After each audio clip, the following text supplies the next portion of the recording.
Vous êtes le représentant spécial du secrétaire général des Nations Unies en Centrafrique et chef de la MINUSCA, la mission des Nations Unies dans ce pays. Monsieur le représentant spécial, nous entamons une nouvelle année avec un nouveau mandat de la MINUSCA. Quel bilan faites-vous de la mise en œuvre de l'ancien mandat? Écoutez, un bilan globalement satisfaisant.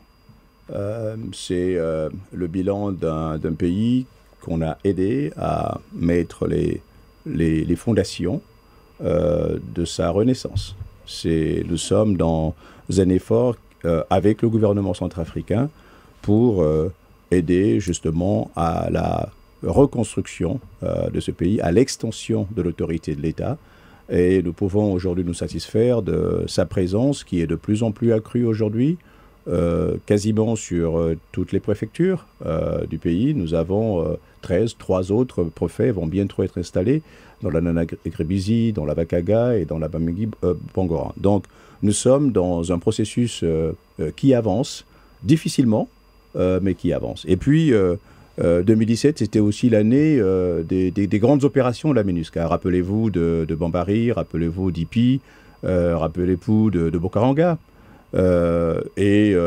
Nous sommes contents de voir que cette dynamique se poursuit encore dans cette nouvelle année, en 2018, comme on vient de le faire récemment à Pawa. Donc, oui. Alors, qu'est-ce qui a nécessité un nouveau mandat pour la MINUSCA? Ce qui nécessite un nouveau mandat de la MINUSCA, c'est d'abord le constat que le travail n'est pas achevé. Donc, il faut un nouveau mandat. Le travail n'est pas achevé, et puis on tire les leçons du passé. Parmi ces leçons, le Conseil de sécurité, sur la base du plaidoyer que le secrétaire général avait lui-même fait lors de sa visite, rappelez-vous, du 24 au 27 octobre dernier, de l'année dernière, c'était le constat que malgré tout ce que nous faisons, il y avait ici et là, à travers le pays, une vraie recrudescence de la violence, et que donc c'était le constat aussi que nous travaillions à flux tendu, avec des moyens limités, et qu'il fallait donc faire quelque chose. Le Conseil devait apporter une réponse à ces carences notées, et d'où la décision du Conseil de sécurité d'accroître les capacités de la MINUSCA. Mais le Conseil n'a pas fait que ça. Le Conseil nous a demandé de recentrer justement notre action sur ce qui peut être considéré comme les missions prioritaires du maintien de la paix.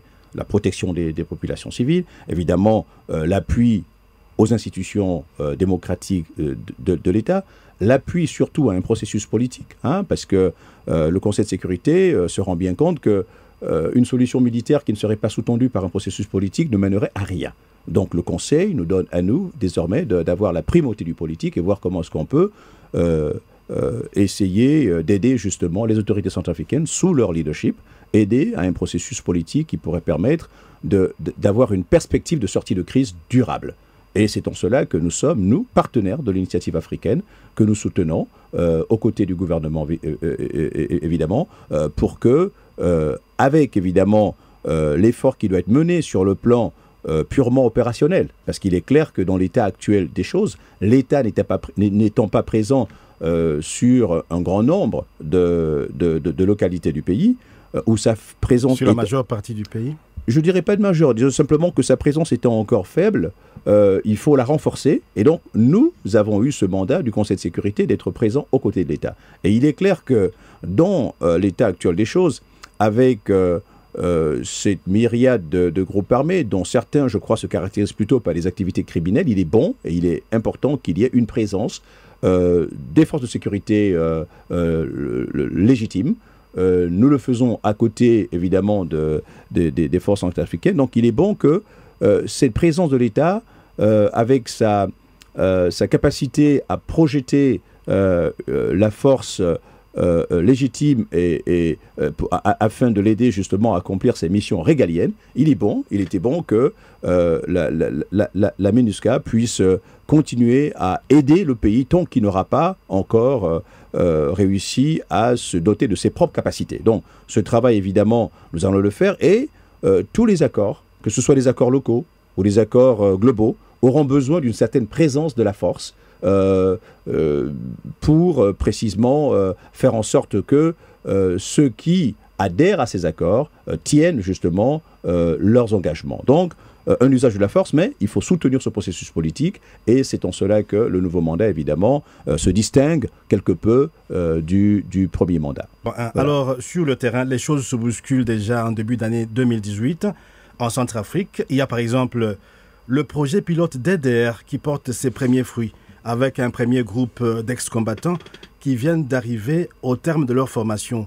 Il y a l'exemple de Paoua, où pour la première fois depuis la crise en RCA, des soldats de l'armée centrafricaine ont combattu aux côtés de casques bleus contre les éléments des groupes armés.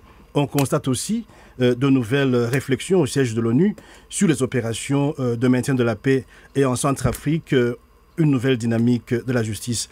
Alors, au regard de ce qui précède, que pouvez-vous dire des priorités de la MINUSCA en 2018 ? Écoutez, nos priorités sont celles définies par le Conseil de sécurité. D'abord, la protection des populations civiles va demeurer au cœur de notre mandat. Nous pensons pouvoir le faire de mieux en mieux, avec non seulement les capacités additionnelles autorisées par le Conseil de sécurité, mais aussi, et il faut s'en réjouir, avec cette coopération plus accrue avec les forces de sécurité intérieure et de défense centrafricaine, comme nous venons de le faire récemment à Paoua, mais nous l'avons fait déjà avant à Bambari, où une centaine de forces de sécurité intérieure avaient été déployées pour accompagner justement l'opération BECPA que nous avons menée l'année dernière.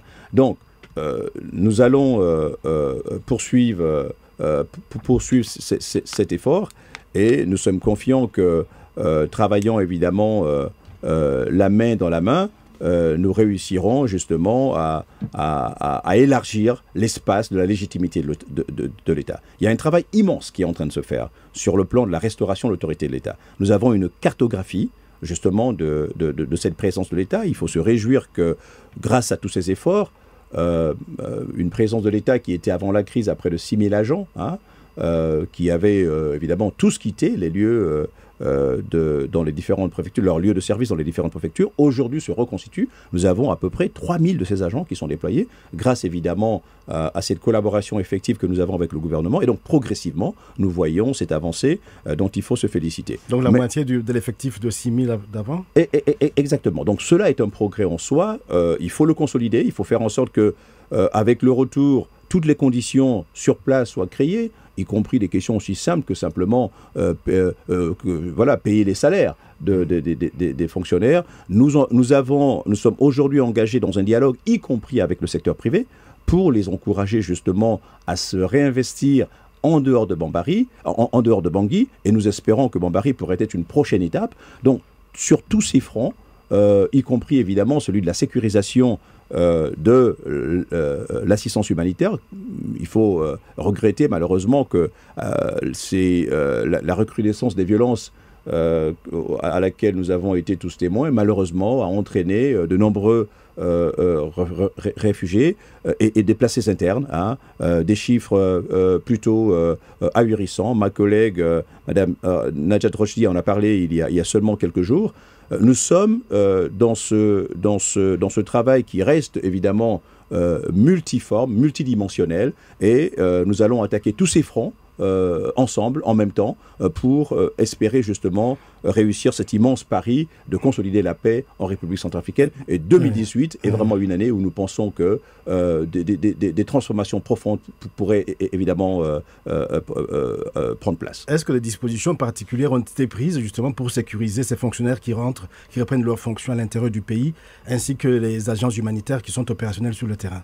Écoutez, vous faites bien de mentionner les agences humanitaires. Vous savez vous-même combien l'année 2017 a été extrêmement violente. Nous avons perdu un nombre incroyablement élevé de travailleurs humanitaires, autant que de soldats de la paix. Nous sommes en train d'adapter notre posture, justement, et elle ne sera pas que militaire. Tous ces efforts que nous menons également sur le plan du dialogue visent à créer les conditions et du retour de l'autorité de l'État. D'ailleurs, il faut se féliciter du fait que partout où les préfets sont repartis, ils ont été d'une assistance incroyable. Je viens à peine d'assister à une réunion avec mes collègues de Bouar, où là aussi il y a un processus de paix remarquable mené autour du préfet de Bouar, qui a permis justement de faire avancer ce dialogue entre les éléments anti-Balaka et les éléments de 3R de Sidiki. Tout ceci évidemment pour mieux encadrer, par exemple, hein, tout ce phénomène de la transhumance. Donc tout cela nous fait penser que progressivement, dans ce partenariat extrêmement stratégique et utile entre le gouvernement et la MINUSCA, nous gagnerons progressivement de l'espace. Et c'est en cela que tous ces efforts doivent conjuguer. Pour que, encore une fois, on fasse de 2018 une année de réussite dans tous ces domaines.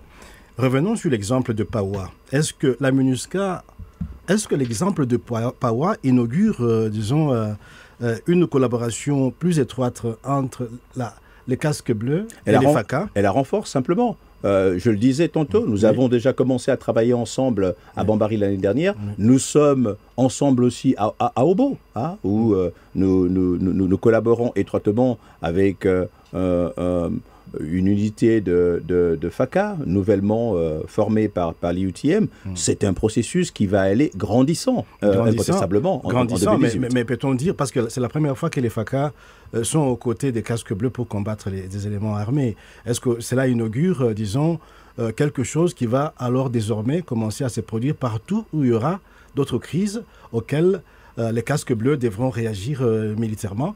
Donc, est-ce que les FACA seront impliqués sur le terrain aussi? Écoutez, idéalement, c'est un processus qui commence. Le Conseil de sécurité nous a demandé d'étudier avec le gouvernement centrafricain les modalités de cet appui, justement, à ce déploiement progressif des FACA. Nous le faisons avec nos collègues également de l'IUTM. C'est un partenariat important. Ce qui est clair, c'est qu'il n'y aura pas de vraie stratégie de sortie, hein, parce que nous ne sommes pas ici pour durer éternellement, si les forces centrafricaines elles-mêmes ne sont pas en capacité justement de reprendre leur mission régalienne. Et donc, nous sommes dans cet effort conjointement avec les FACA. Les deux chefs d'état-major échangent constamment. Vous avez certainement assisté à leur visite conjointe à PAWA, ce qui était évidemment une mission importante. Je crois que c'est cela, c'est l'esprit dans lequel nous nous dirigeons, et nous espérons que, ma foi, tous les efforts qui sont aujourd'hui en cours, y compris le processus de DDR qui va bientôt, je crois, rentrer dans sa phase réelle, en grandeur nature. On espère que tous ces efforts-là vont contribuer justement à faire baisser le niveau de violence, parce que c'est cela fondamentalement. L'idée, c'est pas nécessairement d'aller faire la guerre. L'idée, c'est de créer évidemment les conditions qui permettront à la légitimité, à la force légitime, d'être en capacité d'apporter un niveau accru de sécurité aux populations centrafricaines qui en ont tant besoin. Et lorsque cela sera fait, par la présence, mais aussi, il faut se féliciter du fait que lorsque la force est suffisamment ferme dans ces opérations, nous avons des résultats. Voilà, nous avons des résultats comme la déclaration que vous avez suivie de Hergé Sayo, qui dit désormais demander à ses troupes de désarmer et de rentrer dans le processus établi par le gouvernement. Nous espérons que cet exemple inspirera d'autres et que, ma foi, progressivement, la Centrafrique pourra renouer avec un climat de paix qui est désormais malheureusement un souvenir lointain. Alors c'est comme si nous étions en train actuellement d'assister à un changement de rapport de force entre le gouvernement et la rébellion pour la reconstruction de l'armée, par la reconstruction de l'armée centrafricaine, qui devra, me semble-t-il, et peut-être selon ce que les gens pensent, hein, qui devra elle-même, donc les forces armées centrafricaines, au finish neutraliser les groupes armés en RCA? Écoutez, d'abord, je crois qu'il est pas juste de parler d'un rapport de force entre le gouvernement et les groupes armés. Hein, parce que le gouvernement n'est pas en conflit ouvert avec des groupes armés sur quelque partie du territoire que ce soit. Hein, c'est d'abord un fait. Le fait que nous déplorons tous, c'est l'absence, évidemment, de l'autorité de l'État dans plusieurs parties du pays.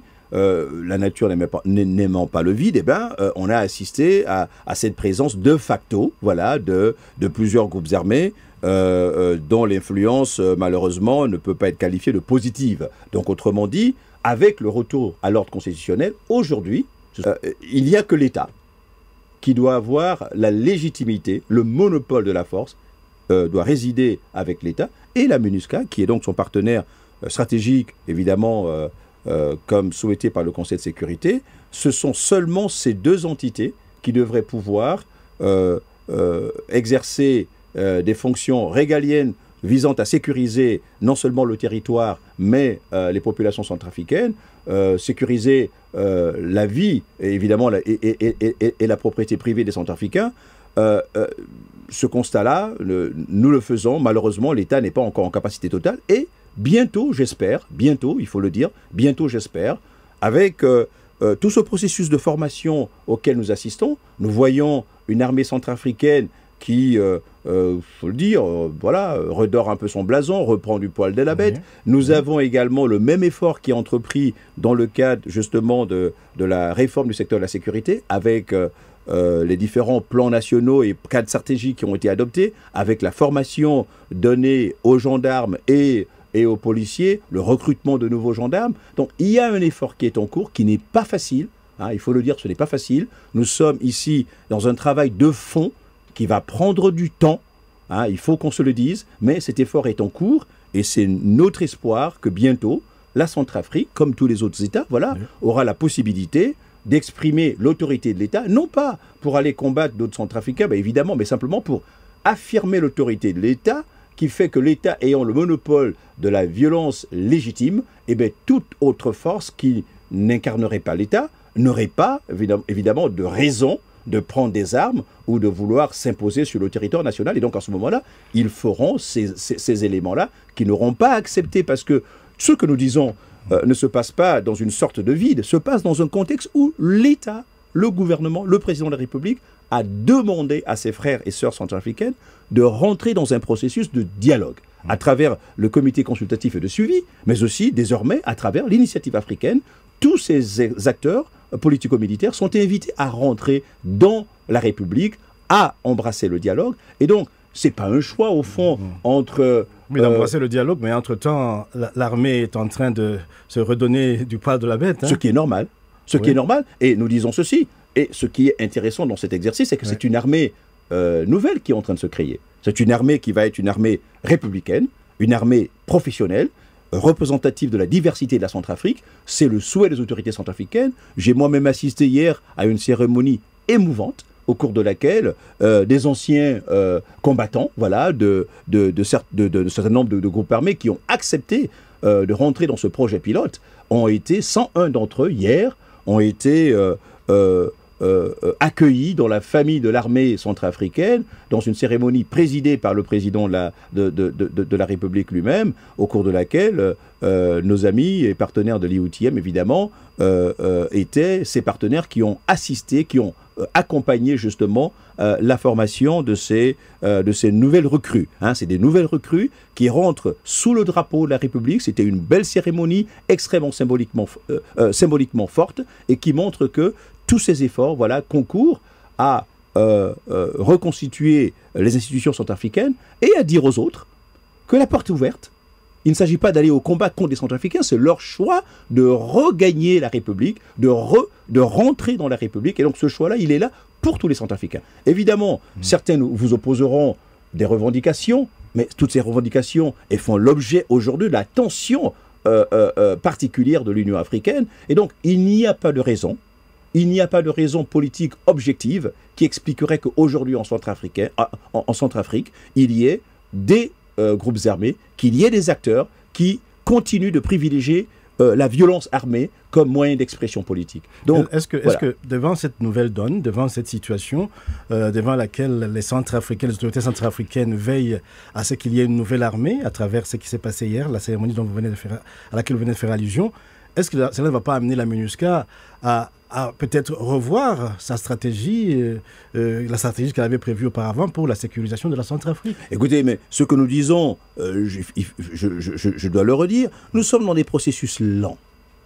Nous sommes dans des processus qui prendront du temps. Ça demande énormément de ressources.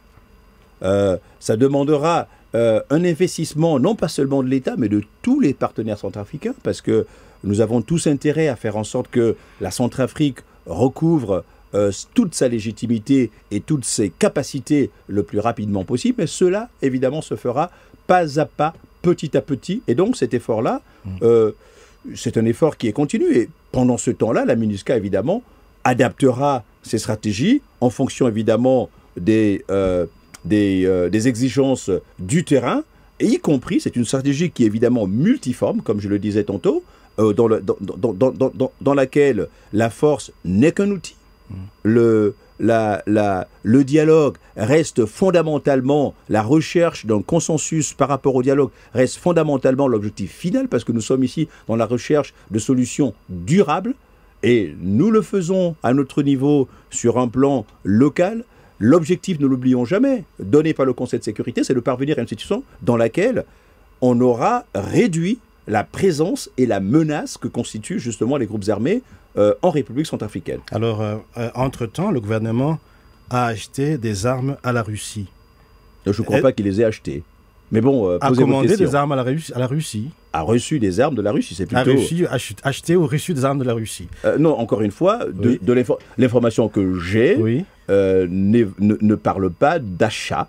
L'information que nous avons, et qui est d'ailleurs, qui a été soumise au Conseil de sécurité, il faut bien dire que ce processus de bilatéral entre la Centrafrique et la Russie est un processus qui a été avalisé par le Conseil de sécurité.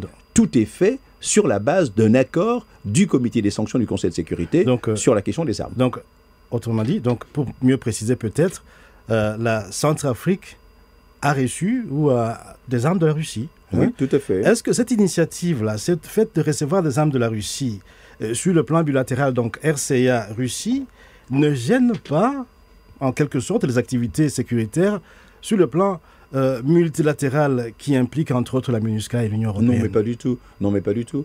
Nous sommes dans un dialogue ouvert avec le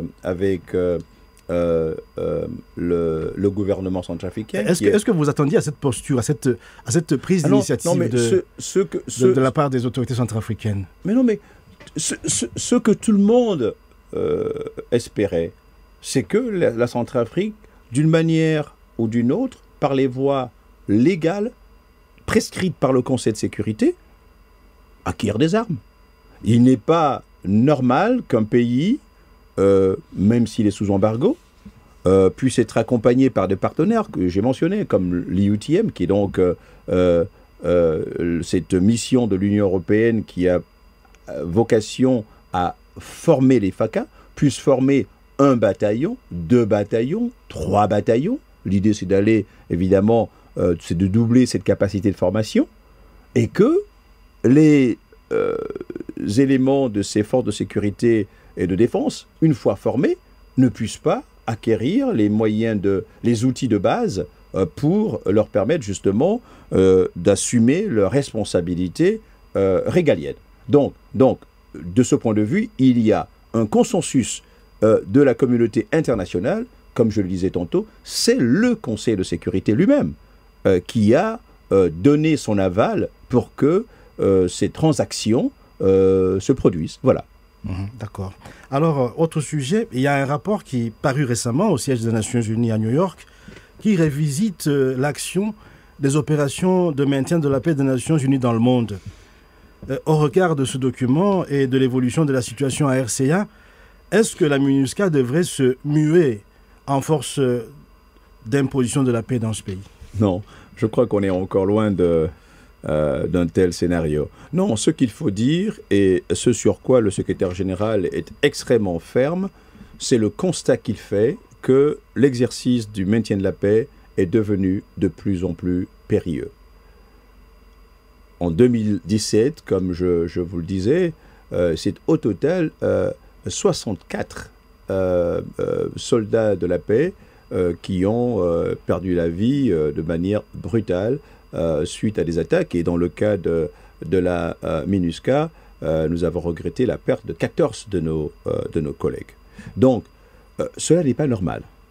Il n'est pas normal que les forces de maintien de la paix qui vont dans des pays qui ont connu les affres de la guerre et qui essaient justement d'assister ces pays à recoudre leur tissu social, à réconcilier justement les parties en conflit, à aider justement à redonner de l'espoir et pour faire en sorte que la vie reprenne, que les activités économiques reprennent et que, évidemment, ces pays retrouvent leur légitimité, y compris la légitimité constitutionnelle, comme dans le cas de la Centrafrique, il n'est pas normal que les soldats de la paix se retrouvent dans des situations où ils deviennent des cibles. Alors, se pose la question de... Mais puisque les soldats se retrouvent dans des situations où des fois ils sont des cibles, c'est pourquoi je pose ma question de savoir s'il ne faudrait pas en ce moment-là que penser déjà si la MINUSCA ne devrait pas se muer non, une force il ne s'agit pas de se muer, il s'agit pour nous de se rendre compte que la réalité a changé. La menace n'est plus la même. Notre drapeau bleu ne nous protège plus. Et donc, à partir de ce moment, c'est une question à laquelle le secrétaire général adjoint aux opérations de maintien de la paix, M. Jean-Pierre Lacroix, et toutes ses équipes au niveau du siège, ils sont à pied d'œuvre pour réfléchir. Le secrétaire général a lui-même assez clairement, et en effet, évoqué des situations dans lesquelles l'imposition de la paix devrait être mise en œuvre par les États membres dans des situations spécifiques.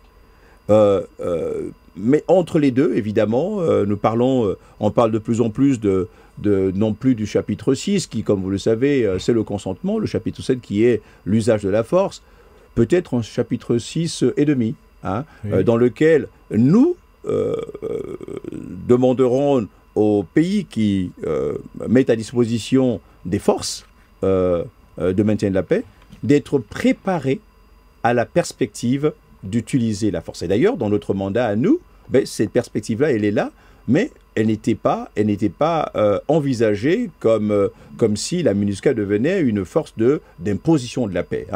Elle était envisagée pour que nous ayons la robustesse nécessaire pour veiller à la protection des populations civiles. Ce qui est important désormais, c'est qu'il nous faut apprendre à nous protéger nous-mêmes. Pour qu'on puisse mieux remplir notre responsabilité primordiale qui est de protéger les populations civiles. Donc ces questions-là, elles sont en train d'être étudiées et nous n'attendons pas évidemment que ce débat soit tranché. Il y a déjà une exigence, le commandant de la force, Balaketa, a été extrêmement clair avec ses troupes pour dire qu'aujourd'hui, désormais, une vigilance accrue est nécessaire. Nous ne pouvons plus accepter de continuer à perdre des soldats. Il faut que nos soldats soient prêts eux aussi, voilà, s'ils sont attaqués, évidemment, à répondre avec fermeté pour marquer le terrain et éviter que nous soyons ces cibles faciles, sans quoi l'accomplissement de notre propre mandat serait mis en danger. Monsieur le représentant spécial, nous avons beaucoup parlé de la situation sécuritaire en Centrafrique. Nous allons un peu changer de sujet. Très bien. Alors, sur le plan judiciaire, la session criminelle a démarré depuis le mois de janvier et les choses avancent dans le cadre de la mise en œuvre des activités de la CPS, la Cour pénale spéciale. Alors, quel est en général l'appui que la MINUSCA apporte à la justice centrafricaine? Écoutez, c'est un appui qui est multiforme. On le disait tantôt, la crise a profondément affaibli les structures non pas seulement sécuritaires, mais administratives, judiciaires, politiques, économiques. Enfin bref, la crise a eu de profondes conséquences structurelles dans la société centrafricaine. Donc, sur le plan de la justice, également, c'est un constat que nous faisons, et d'ailleurs, notre accompagnement aux autorités centrafricaines est fondamentalement technique. Nous veillons également à leur accompagnement sur le terrain. Nous veillons justement avec le ministère de la Justice à ce que, à travers cette cartographie à laquelle je faisais allusion, on puisse assez rapidement identifier les lieux où nous aurons, où il y a encore des besoins et où évidemment il faut renforcer justement cette présence. Donc notre appui à la justice centrafricaine, il est multiforme, mais c'est un appui qui s'impose parce que vous savez que l'engagement qui est le nôtre, qui vise évidemment la consolidation de la paix, la restauration de l'autorité de l'État, est fondamentalement, je dirais, porté par cette ambition qui est centrafricaine, hein, de lutter contre l'impunité. Parce qu'il a été établi, hein, par les Centrafricains eux-mêmes que la crise centrafricaine a été une crise cyclique et qui s'est constamment reproduite avec encore plus de violence, simplement parce que les acteurs de cette violence n'avaient jamais fait face à la justice. Donc il faut se féliciter du récent procès, qui était, je crois, un procès exemplaire, qui donne une indication forte, en tout cas, de la détermination des autorités centrafricaines de restaurer justement la loi et la justice dans ce pays. C'est une nouvelle dynamique. Hein. C'est une dynamique qu'il faut absolument apprécier, et je crois que nous serons en tout cas aux côtés des autorités centrafricaines pour sécuriser tous ces processus de justice qui sont extrêmement importants, parce que justement il n'y aura pas de paix durable dans le pays si les Centrafricains, tous les Centrafricains, n'ont pas le sentiment qu'ils sont tous égaux devant la justice. Alors, pour terminer, un mot de l'économie et du social en Centrafrique. À quoi les Centrafricains devront s'attendre de l'intervention de la MINUSCA cette année pour le relèvement économique et social de leur pays? Écoutez, on le dit, hein, et il faut peut-être le rappeler, qu'il n'y a pas de paix sans développement. Mais très certainement, dans l'esprit des Centrafricains, c'est d'abord de dire qu'il n'y aura pas de développement sans paix, sans sécurité. Et donc, nous sommes là dans ce nexus entre paix et sécurité qui est extrêmement pertinent et dans lequel nous inscrivons toute notre action. Voilà pourquoi la MINUSCA a été et continue d'être un acteur important de la mise en place, d'abord dans l'élaboration et la mise en place de ce que nous appelons le RCPCA, qui est donc cette stratégie nationale de relèvement de la Centrafrique, qui est un document stratégique important et que le président de la République a signé en novembre 2017 à 2016 à Bruxelles. Ça fait déjà, mon Dieu, un peu plus non. On a fait la revue récemment. Et il a signé en même temps qu'un autre document important qui est ce qu'on appelle le cas d'engagement mutuel, qui est donc une sorte de chapeau politique à la mise en œuvre de ce plan de relèvement. La MINUSCA est un partenaire essentiel de ce processus. Et d'ailleurs, quand je dis la MINUSCA ici, je pense tout de suite à ma collègue, Madame Najat Rochdi, qui est au cœur de ce processus d'accompagnement du relèvement de la Centrafrique à travers la mise en œuvre du RCPCA. Nous sommes aujourd'hui heureux qu'il y ait désormais un secrétaire général national permanent, voilà, qui accompagne, qui est notre partenaire privilégié aux côtés du gouvernement avec tous les partenaires. Donc, notre espoir, c'est que l'effort qui est fait sur le plan sécuritaire, y compris dans une ville comme Bangui, où ce matin d'ailleurs, je m'étonnais moi-même de l'activité extrêmement intense que l'on observe à Bangui, qui est un signe positif que véritablement le pays reprend vie. Et donc, nous voulons faire en sorte que nous sortions de Bangui, d'abord qu'on consolide Bangui, mais que nous sortions de Bangui. Je vous le disais il y a quelques minutes, nous allons nous-mêmes bientôt accompagner les hommes d'affaires, les hommes et les femmes d'affaires de centrafricains dans d'autres localités où évidemment les conditions de sécurité ont été renforcées grâce à notre action conjointe MINUSCA-gouvernement. Je pense à Bambari, mais nous pouvons penser à d'autres localités, Berberati, pour ne citer que cette autre localité. Nous allons donc désormais être aussi les partenaires du secteur privé, parce que, comme vous le savez, il ne peut pas y avoir de développement qui ne soit pas endogène. On ne peut pas, le pays ne peut pas toujours compter sur l'appui de ses partenaires, qui est essentiel dans cette phase absolument critique de son développement, mais un pays comme la Centrafrique, qui dispose de potentiel extraordinaire de ressources naturelles, aura évidemment besoin d'un secteur privé fort, et c'est en cela d'ailleurs qu'il est extrêmement important que les conditions de l'activité économique en Centrafrique soient les plus idoines possibles. Nous faisons le plaidoyer pour que ce cadre juridique, par exemple, qui doit protéger le secteur privé soit renforcé. Les autorités en sont pleinement conscientes. Hein. Il faut que ce cadre soit clair pour qu'ils puissent non seulement conforter l'activité des hommes d'affaires centrafricains en Centrafrique, mais aussi attirer des capitaux étrangers, parce que les capitaux, ils ne vont nulle part où il n'y a pas la sécurité, et pas seulement la sécurité physique, mais la sécurité juridique. Et donc c'est tout cet effort que nous sommes en train de mener avec le gouvernement centrafricain, et nous sommes absolument confiants que ces efforts-là, vous savez, qui peuvent paraître aujourd'hui peut-être encore pas complètement visibles, mais nous sommes absolument confiants que petit à petit, cela se verra. Mais évidemment, cela n'ira pas de soi. Et le temps en lui seul ne réglera pas les choses. Cela va demander une détermination et un engagement vraiment à toute épreuve. Hein, voilà. Et nous sommes confiants dans nos échanges réguliers avec les autorités centrafricaines, en tout cas avec le chef de l'État, nous voyons en lui un leader déterminé qui comprend en tout cas la charge qui est la sienne, qui mesure évidemment les enjeux et les difficultés de relèvement d'un pays qui sort de conflit.